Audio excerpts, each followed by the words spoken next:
Skating वाला JCB robot versus water robot. एक बहुत बड़ा वाटर पार्क था। छुट्टियां चल रही थी, इसलिए ज्यादा संख्या में बच्चे भी वाटर पार्क आए थे। बड़े बड़े स्विमिंग पूल वहां थे। बच्चे और बड़े पूल में मजे कर रहे थे तो कुछ वाटर राइड्स ले रहे थे। ऐसे में एक स्विमिंग पूल में एक बड़ी सी लहर उठती है। ये देख बच्चा, अरे बाप रे, ये तो बिल्कुल समंदर के जैसे पानी की लहरें है। अरे देखो तो उसे। लेकिन चलो, बड़ा मजा आएगा उस लहर में जाने से। वो बच्चा उस लहर को कोई खेल ही समझ रहा था, इसलिए वो उस लहर के पास जाने लगता है। पर कुछ लोग इतनी बड़ी लहर को देखकर घबरा जाते हैं। वाटर पार्क वाले भी चकित हो जाते हैं क्योंकि ये उनके खेल का हिस्सा ही नहीं था। तब वाटर पार्क के मैनेजर फोन से सबको आगाह करते हैं।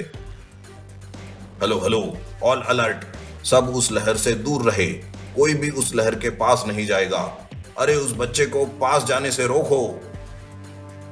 लोग ये चेतावनी सुनकर डर जाते हैं।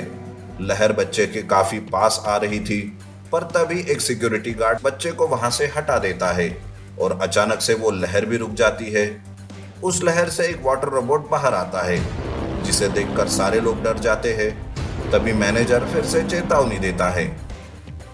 Hello hello, main gate open हो चुका है, सारे लोगों से विनती है कि वो जल्द से जल्द पार्क से बाहर निकले और सारे सिक्योरिटी गार्ड्स लोगों की मदद करें।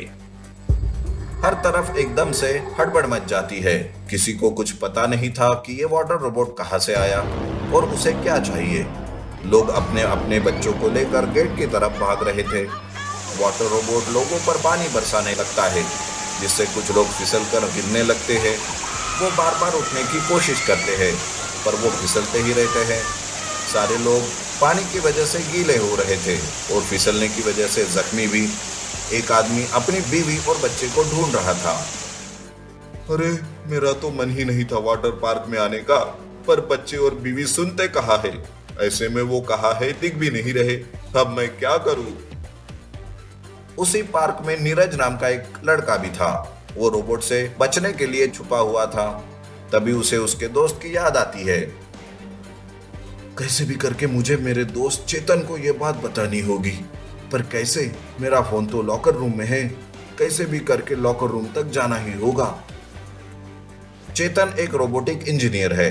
उसने एक जेसीबी रोबोट बनाया था। नीरज फोन पाने के लिए छुपते हुए लॉकर रूम में जाने लगता है।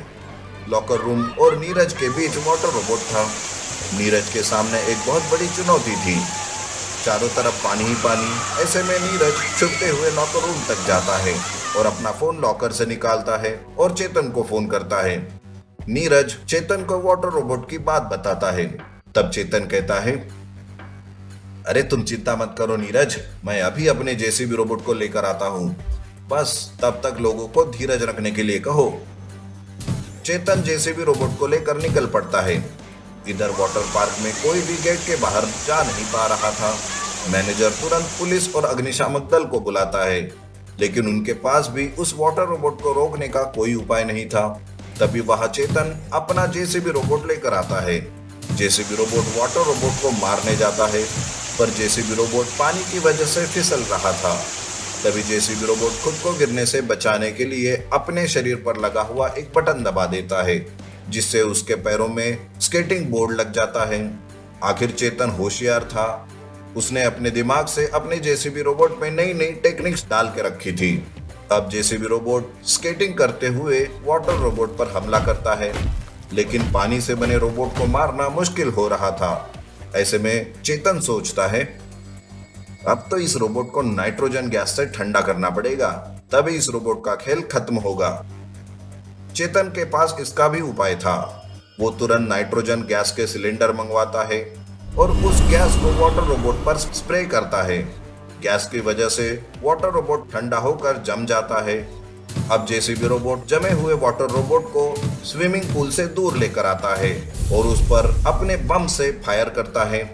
बम गिरते ही उस वाटर रोबोट के टुकड़े टुकड़े होकर गिर जाते हैं और उसका खेल आखिरकार खत्म हो जाता है। Magical flying robot versus fire truck. एक बहुत बड़ा शहर था। उस शहर में बहुत बड़ा मेला लगा हुआ था। मेले में हर तरह के झूले और बहुत सारी दुकानें भी लगी हुई थी। उसी शहर में एक ममता नाम की विधवा औरत रहती थी। ममता का एक 7 साल का बेटा था रोहन। एक दिन रोहन माँ से कहता है, माँ, मेरे सारे दोस्त मेला देख कर आ गए हैं। माँ, मुझे भी मेला देखना है, मुझे ले चलो मेले में। नहीं बेटा, वहाँ जाने पर तू खिलौनों के लिए जिद करेगा और मैं तुम्हारी जिद पूरी नहीं कर पाऊंगी, तब मुझे बहुत बुरा लगेगा। इसीलिए हम उस मेले में नहीं जाएंगे। माँ प्लीज माँ, देखो माँ, मैं बस सब देखकर ही मन बहला लूंगा, किसी बात के लिए जिद नहीं करूंगा, पक्का प्रॉमिस माँ। दरअसल ममता घर घर जाकर काम करती थी। वो रोहन के पढ़ाई के लिए पैसे इकट्ठा कर रही थी, इसलिए वो कोई भी ज्यादा खर्चा नहीं करना चाहती थी। ममता उस दिन काम से जल्दी घर लौटती है और रोहन को लेकर मेले में चली जाती है। मेला देखकर रोहन बहुत ही खुश हो जाता है। वहाँ बड़े बड़े झूले और खाने की चीजें और कई सारे खिलौने भी थे। उसका बहुत मन करता है, पर वो माँ से कुछ नहीं कहता। रोहन मेला घूम रहा था कि तभी उसकी नजर एक खिलौने फायर ट्रक पर पड़ती है। वो कहता है, अरे वाह, ये कितना अच्छा फायर ट्रक है, पर ये बहुत महंगा होगा। नहीं, मैंने माँ से वादा किया था कि मैं जिद नहीं करूंगा। रोहन ऐसा सोचकर बस उस फायर ट्रक को देखते रहता है। तभी दुकानदार कहता है, अरे बेटा, ये फायर ट्रक चाहिए क्या तुम्हें? देखो, इस फायर ट्रक में कुछ खराबी है, ये अच्छे से काम नहीं कर रहा, इसलिए इसे कोई खरीद नहीं रहा। मैं तुम्हें इसे कम दामों में दे सकता हूँ, चाहिए तो बोलो। नहीं अंकल, मैं तो बस इसे देख रहा हूँ, मुझे नहीं चाहिए ये सारी बातें ममता सुन लेती है। तब वो दुकानदार से रोहन के लिए वो फायर ट्रक खरीद लेती है और उसे रोहन को देते हुए कहती है, मेरा प्यारा बेटा, तुमने मेरी बात मानी, पूरे मेले में बिल्कुल भी जिद नहीं की, फिर इस बात के लिए तुम्हें कुछ इनाम तो देना चाहिए ना।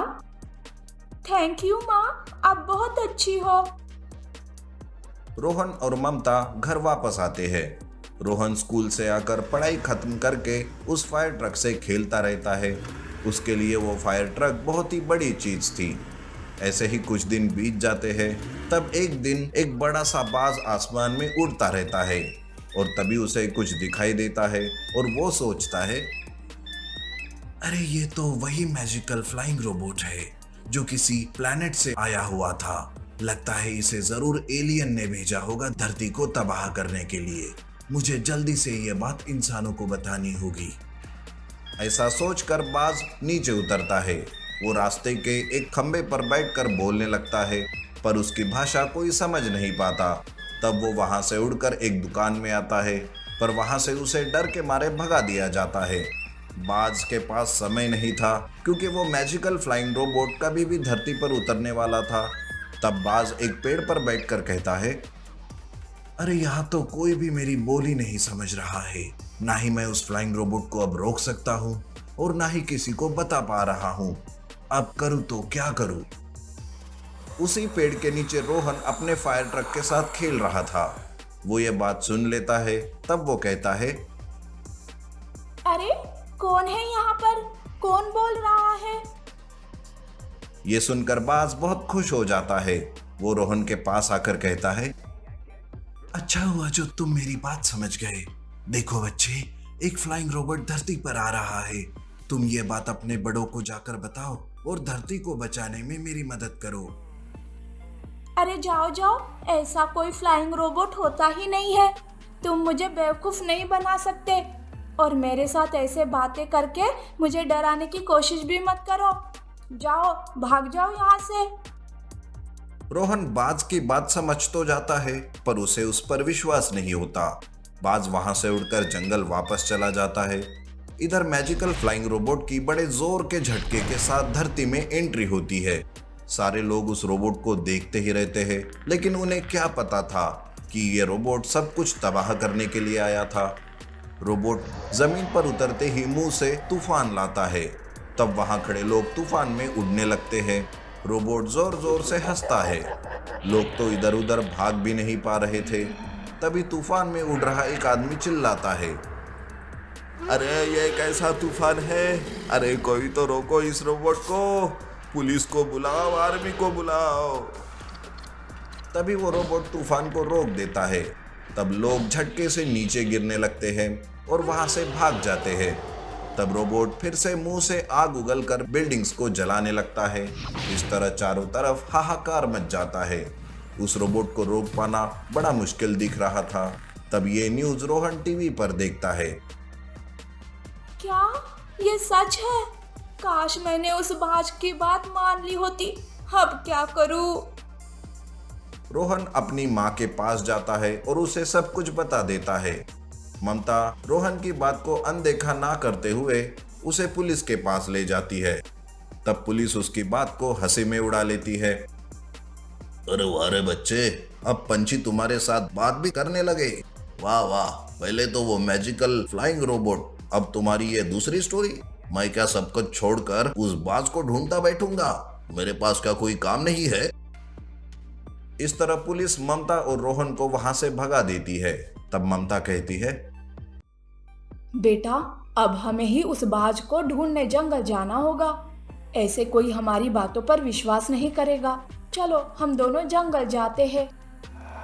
तब ममता रोहन को लेकर बाज को ढूंढने जंगल जाती है। थोड़ी ही देर में उन्हें वो बाज दिखाई देता है। तब रोहन कहता है, माँ ये रहा वो बाज। बाज बाज मेरी बात तो सुनो, मुझे तुम्हारी मदद चाहिए। बाज रोहन को देखकर कहता है, लगता है मैजिकल फ्लाइंग रोबोट ने शहर को तहस नहस कर दिया। मुझे तो इसका पहले से ही अंदाजा लग गया था, पर होनी को कौन टाल सकता है। देखो उस रोबोट की एक कमजोरी है, वो बस पानी से ही डरता है। तुम कुछ भी करके उस पर पानी बरसाओ। पर वो कैसे? तुम्हारे पास वो फायर ट्रक है ना, उसी से। अरे पर वो एक खिलौना है। मैं तुम्हें एक जादुई शक्ति देता हूँ, जिससे वो खिलौना बड़ा हो जाएगा और उस रोबोट को हराकर उसे उसके प्लेनेट भी भेज देगा। बाज एक जादुई मणि रोहन को देता है, जिसमें उसकी जादुई शक्तियां थी। रोहन और ममता जल्दी से घर आकर फायर ट्रक में वो जादुई मणि रख देते हैं। देखते ही देखते वो फायर ट्रक विशाल बन जाता है। वो फायर ट्रक उस रोबोट के पास आकर उस पर पानी बरसाने लगता है। पानी की वजह से वो अपनी कोई भी जादुई शक्ति नहीं आजमा पाता और वो कमजोर होने लगता है। तब फायर ट्रक एक रोबोट में बदलकर उस रोबोट को मार मार कर उसके टुकड़े टुकड़े कर देता है। फिर फायर ट्रक वापस एक खिलौना बन जाता है। इस तरह किसी को कुछ पता नहीं चलता कि फायर ट्रक कहाँ से आया और कहाँ चला गया, लेकिन मैजिकल फ्लाइंग रोबोट के टुकड़े देखकर सारे लोग खुश हो जाते हैं।